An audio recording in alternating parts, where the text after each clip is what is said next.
계속해서 이 하박국 말씀으로 은혜를 나누고 있습니다. 하박국이 하나님께 질문했죠. 그 시대의 아픔을 들고 하나님 어찌하여 이 시대가 이렇습니까? 왜 악인은 득세하고 의인은 고통을 받고 있으며 우리의 음성이 침묵하십니까? 라고 하박국 선지자가 물었습니다. 그때 하나님께서는 이 갈대아 사람, 이 바벨론 민족을 일으켜 주신다고 대답을 하셨죠.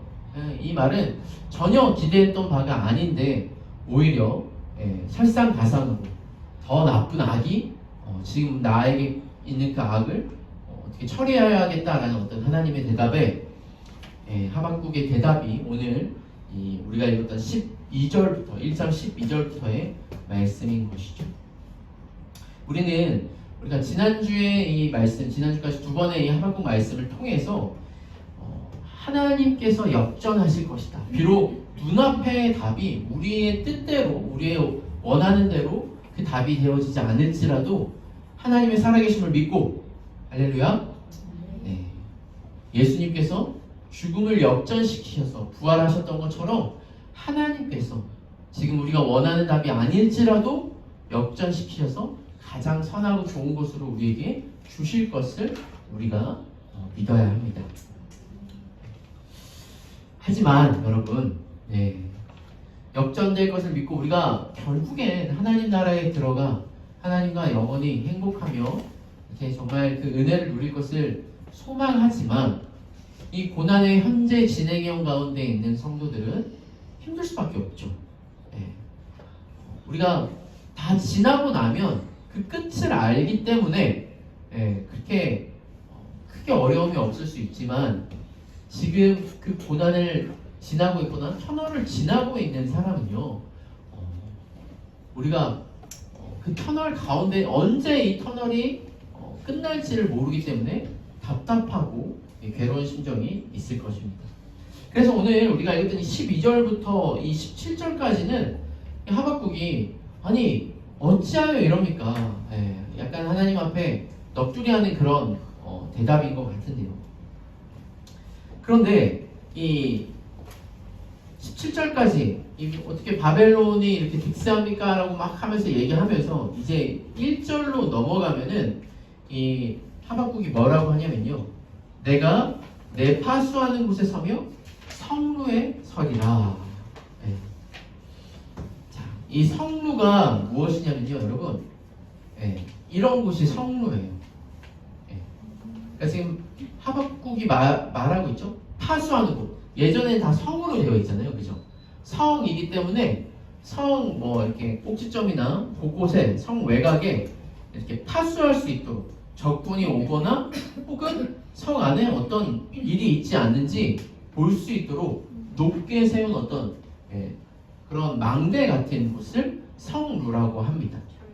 그래서 중세시대의 성에는 늘 이런 것들이 있었어요. 아니면 대문이라든지 우리나라도 보면은 대문 앞에 보면은 이제 높게 이렇게 초병들이 서서 이렇게 할 수 있게끔, 전쟁이 오면 대문으로 오니까 그쪽에서 이제 막을 수 있게끔 높게 쌓아놓은 그런 것들이 있죠.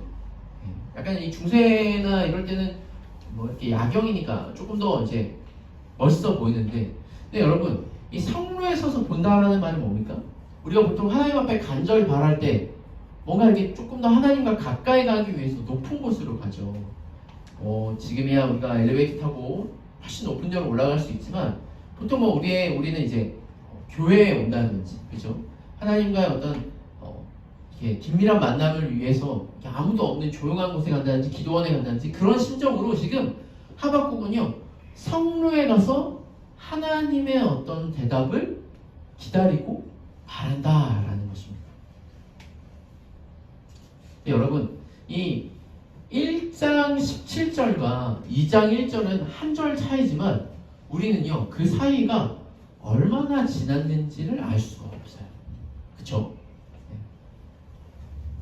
근데 결국 짧은 시기는 아니었었던 것 같아요. 그렇다고 몇 년, 몇십 년은 아니었더라도 하박국은요, 자기가 원하는 어떤 답이 아닐지라도 여전히 하나님을 기다리고 하나님의 답을 구하는 이 하박국의 태도를 우리가 볼 수 있는 것이죠. 자, 다시 한번 오늘 우리가 읽었던 이 1장의 말씀 한번 다시 보도록 하겠습니다. 이 악인이 득세하고 의인의 고난에도 하나님은 침묵하셨죠.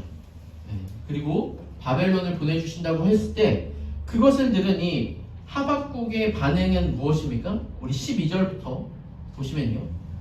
선지자가 이르되 여호와 나의 하나님 나의 거룩한 이시여. 네. 우리가 보통 기도를 할 때요. 그래도 기도를 좀 배우셨다라고 하는 분들은 어디를 길게 하냐면 하나님에 대한 고백이 아주 깁니다. 네. 보통 우리가 하나님이 어떤 분이신지 하나님이 우리에게 무엇을 행하셨는지 어떤 은혜를 베푸셨는지를 고백을 하죠.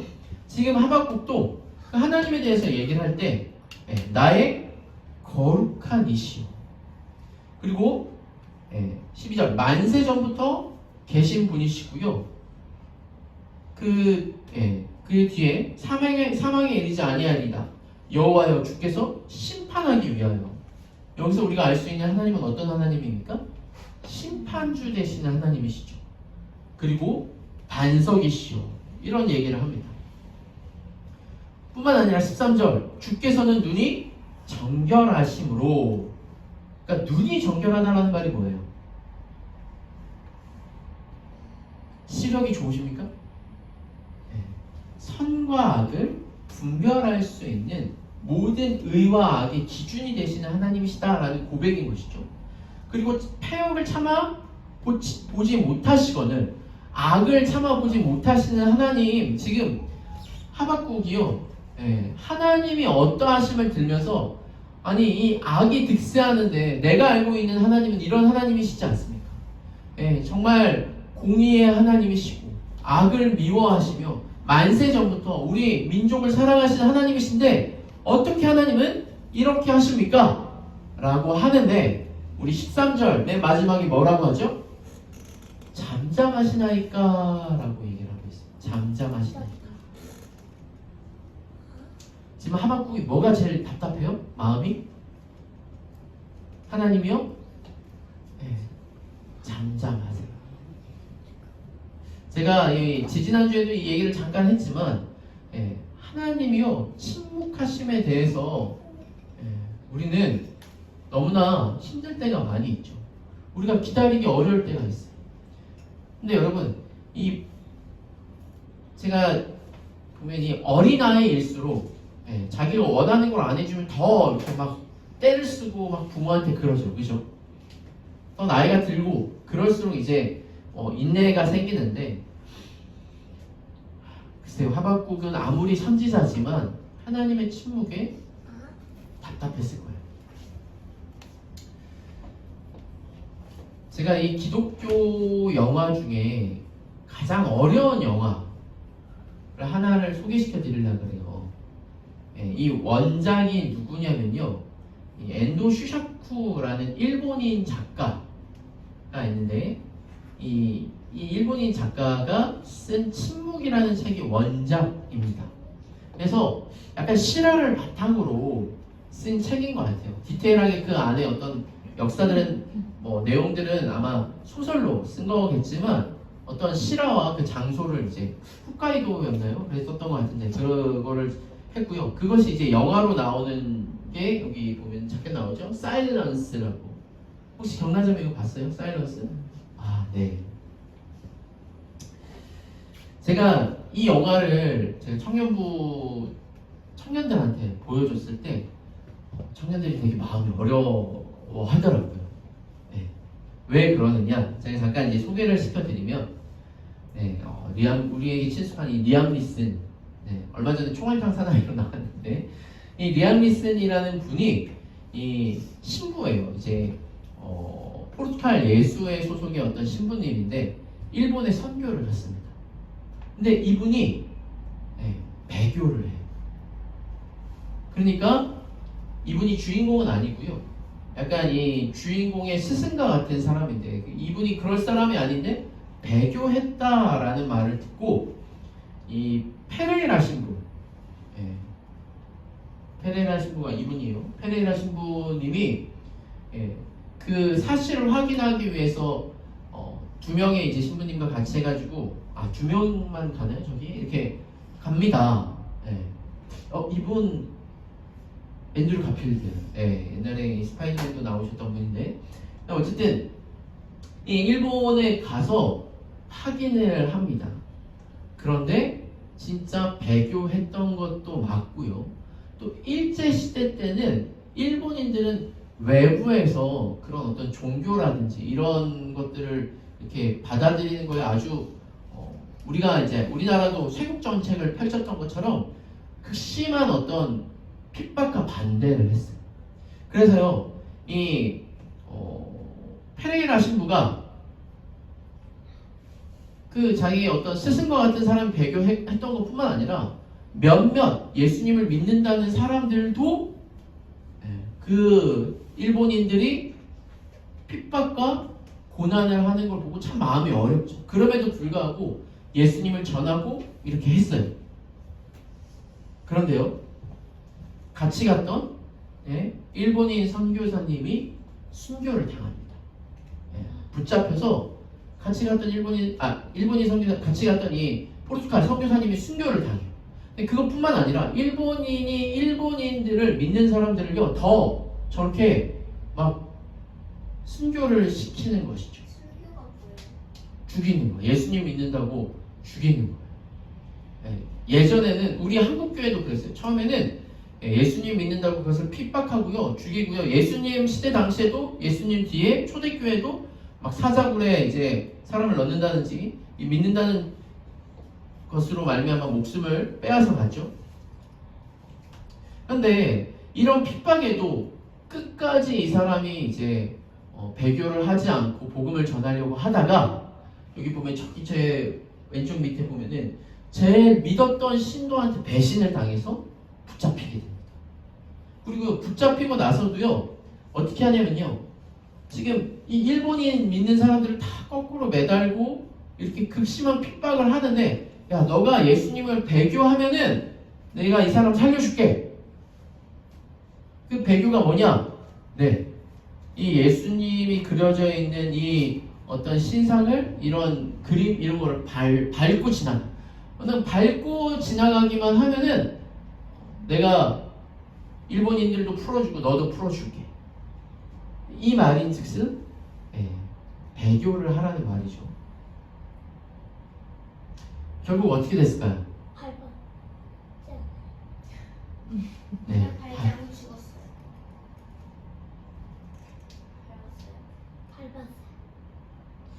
밟았어요. 그리고 결국 이 선교사님도 배교를 한 것처럼 나옵니다. 그래서 이것만 영화를 봤을 때 이 팩트만 보면은 되게 마음이 어려워. 어떻게 좀 신실하게 믿었던 사람들이 배교를 하냐. 그리고 되게 앤드류 가필드나 뭐 리암 니슨이나 되게 잘생기고 멋진 배우들이시잖아요. 근데 이 배교하기 전에, 이 예수님을 밟기 전에 신부에게 들렸던 목소리가 있어요. 그래서 이 지금 그 예고편 중에 하나인데, 고난의 순간에 당신은 왜 침묵하십니까? 이 영화 이름이 사일런스, 침묵이라는 뜻이죠. 왜 이렇게 핍박을 당하고 죽음에 이르기까지 있는데 당신을 밟아야 되는 이 상황에서도 하나님은 침묵하십니까? 근데 밟기 전에, 이 선교사님 밟기 전에 이런 소리가 들려요. 밟아라. 나를 밟고 지나가라. 나도 그 자리에 함께 있었단다. 그래서 우리가 눈에 보이는 어떤 팩트는 이분이 배교한 것 같지만 맨 마지막에 이분이 죽는 것으로 영화는 끝이 납니다. 죽고 장례를 치르는데, 그 장례를 치를 때 이 선교사님은 끝까지 손에 십자가를 놓지 않고 죽어요. 그러니까 이 일본인 엔도 슈사쿠라는 작가도 이 천주교를 믿었는데요. 일본이라는 이 특수한 상황 가운데 어떤 것이 정말 하나님을 위한 삶이냐라고 했을 때 우리가 판단하기가 어려운 것이죠. 순교도 하나님을 위한 일이지만 그 순교를 통해서 더 많은 일본인들이 죽어나갔었고요. 이 끝까지 이 질문을 했지만 답을 못 얻고 밟았던 사람이지만 이 사람 마음 가운데 이 하나님의 분명한 음성이 있었던 것 같아요. 이걸 밟는다고 하나님을 배신하는 게 아니라 비록 그분의 침묵 가운데서도 하나님의 뜻대로 비록 배교한 것 같지만 끝에 이분의 신앙이 이제 잃지 않은 것으로 영화는 끝이 나는 것입니다. 이해하기가 좀 쉽지 않겠죠? 우리 아이들도. 그런데요, 결국 이 영화를 통해서 우리에게 주려고 하는 메시지는 뭐냐면 여러분, 침묵도 하나님의 뜻이라는 거예요. 아무런 답이 없고 우리가 원하는 대로 되어지지 않는다 할지라도 하나님이 살아계신 것 같지 않은 그 순간에서도 그것 또한 하나님의 뜻이라는 것이죠. 사랑하는 진리자유교회 성도 여러분, 우리의 삶에서도 이럴 때가 있습니다. 저는 솔직히 어렸을 때 가장 무서웠을 때가 뭔가 잘못했을 때 어머니께서 저를 혼내는 게 아니라 아무 말 없이 그냥 내가 분명히 잘못을 했는데 아무 말 없이 그냥 이렇게 있으면은 더 그런 거죠. 여러분, 성경 속에서요 하나님께서 침묵했던 여러 사건들이 나옵니다. 우리 이 믿음의 선배들의 삶에서도 그렇죠. 아브라함이 이스마엘을 86세에 낳았습니다. 그리고 99세에 이삭을 낳을 때까지 하나님께서는 아브라함에게 어떠한 방식으로 나타나지 않으셨던 것 같아요. 중간중간 이제 내용이 있지만 그가 13년 동안까지 중간중간 언약을 맺으신 것도 있지만 아이를 낳기까지 하나님께서 기다리는 것, 아브라함의 어떤 삶에 침묵하셨었고요. 모세가 애굽 왕자로 동족을 살리고 동족을 살해하고 미디안 광야로 도망가죠. 그리고 그곳에서 몇 년 동안 있었습니까? 40년 동안 있었어요. 우리 생각에 그가 왕자였을 때 더 큰 일을 할 수 있었겠다라는 생각이 들지만 하나님은 그 40년이라는 시간을 통해서 이 모세를 하나님의 사람으로 준비시키셨던 것이죠. 그리고요, 욥이 하루아침에 모든 것들을 다 잃어버리고 자녀들도 잃어버렸을 때, 그리고 그의 몸까지도 악성 종기로 고통받았을 때 하나님께서 침묵하셨던 것입니다. 또 이스라엘 민족에게도 그렇죠, 여러분. 신구약의 중간 기간이 있어요. 여러분, 구약의 맨 마지막이 뭡니까? 말라기예요. 말라기에서 신약 마태복음까지 몇 년이 지나죠? 400년이라는 시간이 지납니다. 우리는 이것을 이제 침묵기, 암흑기라고 하는데 400년 동안 하나님은요 이스라엘 백성들이 포로 귀환 후에 로마가 압제할 때까지도 아무런 말씀이 없으셨어요. 그리고 요셉으로 인해 이스라엘 민족이 애굽으로 건너간 후에 민족을 이뤘지만 애굽 안에서도 몇 년이 있었죠? 430년이라는 시간이 있었고요. 그리고 정확히 시간은 나오진 않지만 여러분, 이 노아가 하나님께서 나타나서 노아에게 방주를 만들라고 해서 방주를 만들기까지 노아가 한 100년 가까이 하나님께서 노아에게 말씀하지 않으십니다. 노아가 사람들에게 조롱을 당하고 산 위에 왜 배를 짓느냐라고 미친 소리를 미쳤다라는 소리를 들을 때에도 하나님은 침묵하시죠. 근데 여러분, 저는 이 사건을 이 엘리야 사건을 여러분들과 함께 나누고 싶습니다. 우리가 잘 아는 이 엘리야, 여러분, 엘리야는 어떤 사람입니까?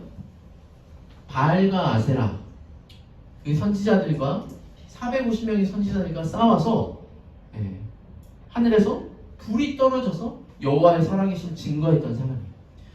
그게 열왕기상 18장에 나옵니다. 근데 열왕기상 19장으로 넘어가면요, 어떤 일이 있냐면요, 이 이세벨이 엘리야에게 야, 내가 너를 당장 찾아가서 죽이고야 말 거야. 너가 선지자를 죽였던 것처럼 내가 너를 죽이지 않으면 신들이 벌 위에 벌을 내게 주는 것이 마땅하다라고 해요. 그리고 그 얘기를 들은 엘리야가 두려워서 도망을 합니다. 방금 전까지 막 하늘에서 불을 떨어뜨렸던 이 믿음의 선지자 엘리야가요, 그 일을 행하자마자 바로 막 도망을 가요. 그래서 로뎀나무 아래 앉아서 하나님 저 못하겠습니다. 저 죽여주십시오.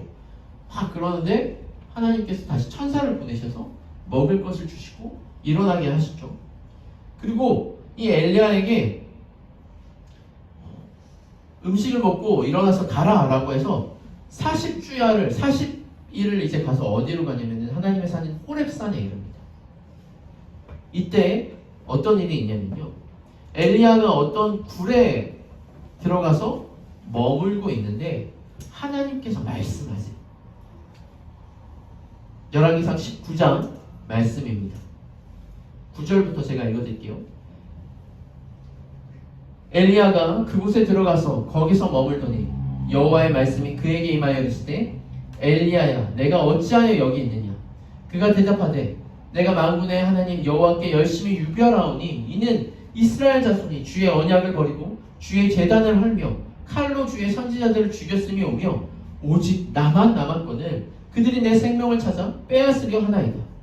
여호와께서 이르시되 너는 나가서 여호와 앞에서 산에 서라 하시더니 여호와께서 지나가시는데 여호와 앞에 크고 강한 바람이 산을 가르고 바위를 부수나 바람 가운데 여호와께서 계시지 아니하시며 바람 후에 지진이 있으나 지진 가운데에도 여호와께서 계시지 아니하시며 또 지진 후에 불이 있으나 불 가운데서도 여호와께서 계시지 아니하더니 불 후에 세미한 소리가 있는지라. 엘리야가 듣고 겉옷으로 얼굴을 가리고 나가 불 어귀에 섬에 소리가 그에게 임하여 이르시되 엘리야야, 내가 어찌하여 여기 있느냐? 그가 대답하되 내가 만군의 하나님 여호와께 열심히 유별하오니 이는 이스라엘 자손이 주의 언약을 버리고 주의 제단을 헐며 칼로 주의 선지자들을 죽였음이 오며 오직 나만 남았거늘 그들이 내 생명을 찾아 빼앗으려 하나이다. 여호와께서 그에게 이르시되 너는 내 길을 돌이켜 광야를 통하여 다메섹에 가서 이르거든 하사엘에게 기름을 부어 아람의 왕이 되게 하라. 지금 뭐냐면요, 지금 엘리야가 산 위에 섰는데 먼저 크고 강한 바람이 지나갔어요. 이게 하나님이신가? 하나님이 지금 나에게 임하셨나? 라고 할 정도로 큰 바람이 임했는데요, 성경은 뭐라고 합니까? 거기에 계시지 아니했어요. 그리고 막 지진이 일어났어요. 우리 막 지진이 일어나면 이게 무슨 일이야? 하나님이 임하셨나라고 하지만 거기에도 계시지 아니하였고요. 그 후에 불이 있었어요. 모세에게도 떨기나무에 불로 임하셨죠. 불이면 하나님이 이 불꽃과 같이 나에게 임하시나? 그렇게 생각할 수 있지만 여호와께서 거기에 계시지 아니하였습니다. 어디에 계셨어요? 세미한 소리로 엘리야에게 말씀하시죠. 지금 이 시각적인 교육이에요. 뭐예요? 여호와께서 일하시는 방법이 뭡니까?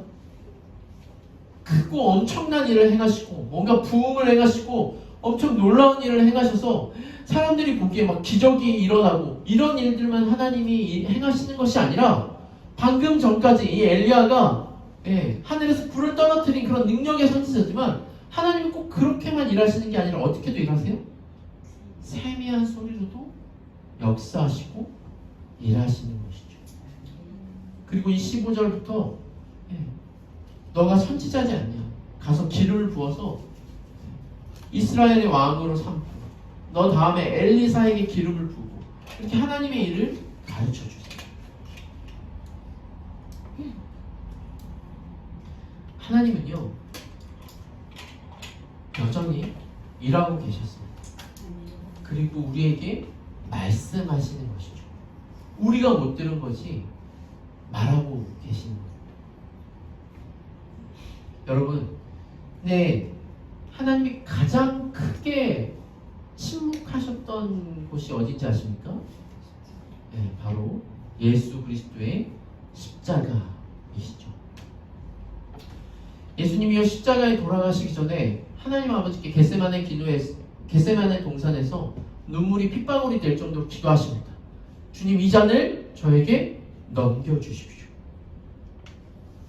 하나님이 하실 수 없으셔서 그걸 안 하셨을까요? 그리고 막 로마 군인들이 예수님을 잡으러 오죠. 그리고 베드로가 말고의 귀를 자릅니다. 그때 예수님께서 다시 귀를 붙여주시면서 뭐라고 하십니까?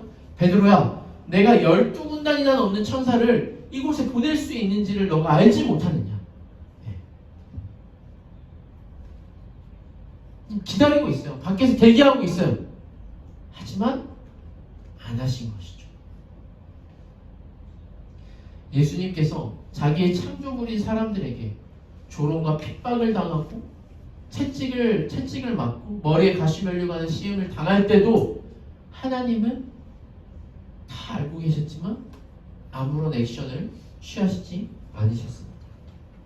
사람들이 양손과 예수님의 발에 못을 박고 머리맡에 유대인의 왕이라고 그를 조롱할 때에도 하나님께서는 침묵하셨어요. 그리고 마지막으로 예수님께서 뭐라고 해주시면서 목숨이 마지막으로 돌아가십니까? 엘리 엘리 라마 사박다니, 하나님 나의 하나님 어찌하여 나를 버리셨나이까. 처자라니 아들의 절규잖아요. 만일 여러분 내 자식이 어떤 고통을 당하고 있거나 어려움이 있을 때 도와주지 않는 부모가 있겠어요? 부모가 할 수 있는 능력이 있는데 자식이 어려움 가운데 있는데 그걸 그냥 방관하는 부모가 있겠습니까? 그런데 하나님은 침묵으로 일관하셨습니다. 왜요? 비록 아들이 죽지만 우리 모두 인류의 모든 인류를 구원하시기 위한, 저와 여러분들을 구원하시기 위해서 하나님은 그 고통 가운데서도 침묵으로 일관하셨던 것이죠. 여러분, 하나님의 침묵은요 무능력이 아닙니다. 능력이 없으셔서 침묵하신 것이 아니라 진짜 참된 능력의 어떤 반응이 바로 침묵인 것이죠. 그리고 그 침묵도 우리에게 주시는 하나님의 메시지인 것입니다. 우리의 일상에서도 하나님의 침묵이 있을 때가 있죠. 하지만 그 침묵은 하나님의 더 큰 뜻을 이루기 위한 메시지인 것이죠. 여러분, 2017년 17년인가요? 16년인가요? 지금 정확히 생각이 안 나네요. 우리나라에 엄청 큰 일이 있었죠. 무슨 사건이 있었죠? 네? 2016년이었나요? 세월호가 있었죠. 세월호 사건이 있었습니다. 안산에 고등학교 아이들이 제주도로 배를 타고 수학여행을 갈 때 그 배가 침몰해서 그 안에 있었던 수많은 고등학생들이 죽을 수밖에 없었다. 그리고 시간이 지나 이 세월호 희생자 이 창현이라는 아이의 어머니가 고난주간 3.1교회에서 이렇게 기도를 했는데요. 그 기도문을 잠깐 우리가 같이 나눴으면 합니다. 창조주이시며 전능자라고 불리우는 당신께 기도드리는 것 쉽지 않습니다. 3년 전이네요. 2016. 소희가 낳고 했던 것 같은데. 네. 3년 전 우리 아이들을 살려달라는 마지막 기도를 외면했었으니까요. 당신께 등 돌리고 싶었습니다. 그런데 어디를 가든 당신이 계시더군요.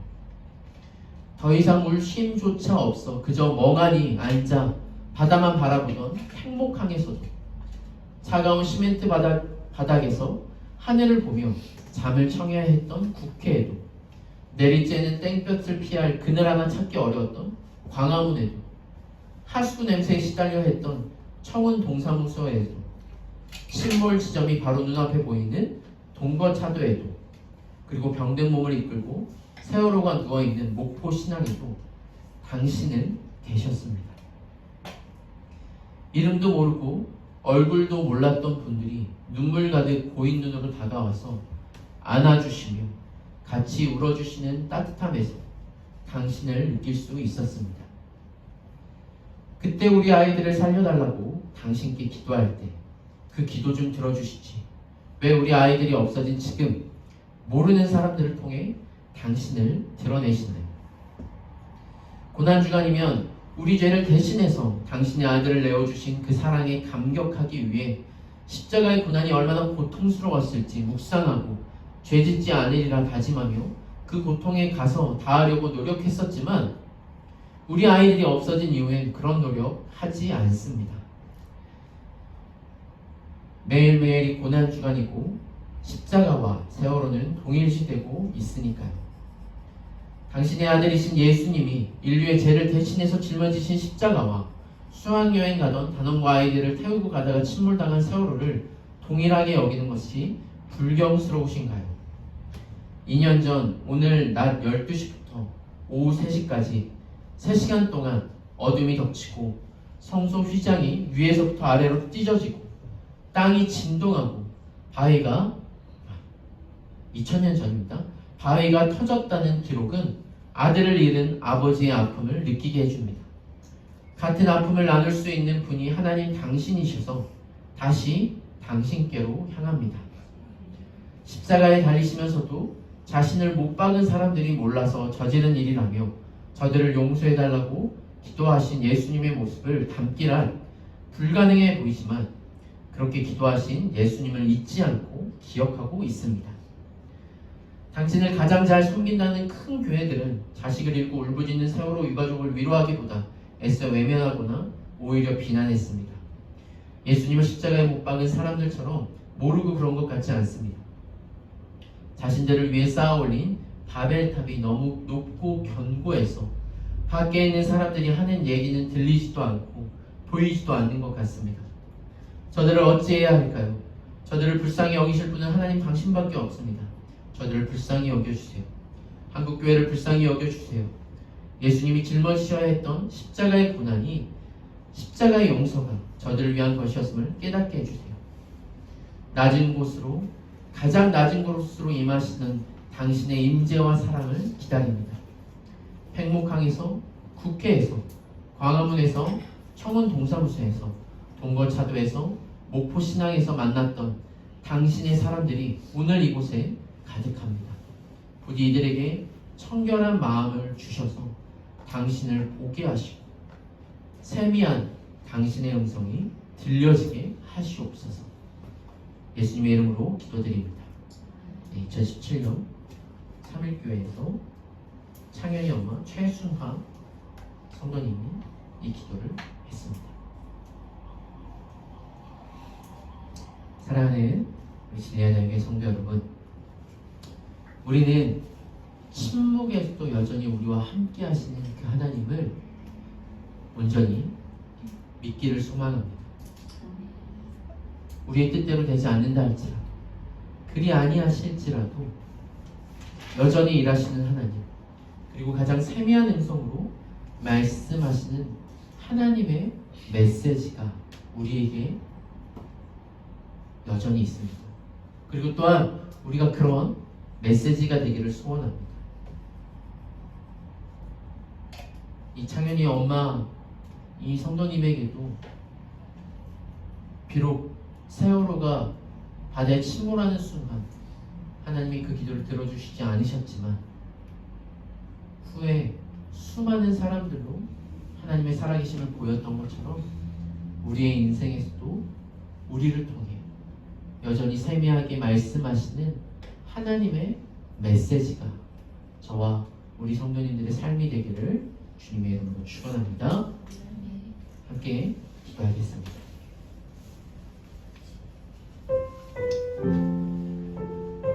우리의 삶에